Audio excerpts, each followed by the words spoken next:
Le système de santé français, longtemps présenté comme le meilleur, est malade. Et ce sont les personnes les plus pauvres et les plus précaires qui en souffrent. Oui, il y a bien une remise en question d'un accès équitable aux soins.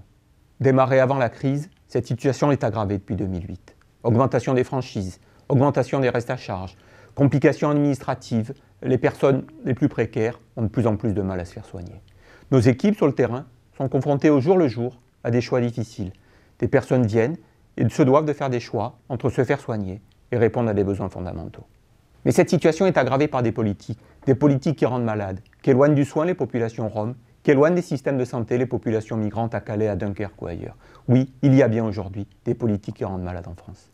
Notre interpellation, elle vient bien évidemment pour une ONG médicale comme la nôtre du terrain.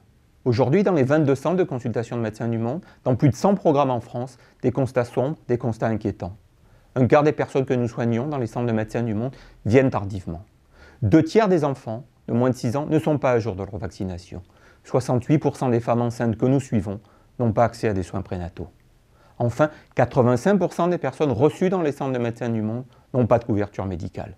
Voilà 4 constats particulièrement préoccupants. Face à ce diagnostic médical, il n'y a pas de fatalité. La crise économique n'explique pas tout. Il y a des solutions qui marchent. Encore faut-il une volonté politique. Nous prescrivons donc aux candidats des traitements d'urgence, des traitements de fond. Un exemple, accès aux soins inconditionnels pour les personnes précaires en France. La fusion de l'aide médicale État dans la couverture médicale universelle est très certainement une proposition à suivre. Nous interpellons et nous interpellerons les candidats dans les semaines à venir. En région, il y aura des prises de parole pour s'assurer que la santé ne soit pas l'oubliée des débats publics.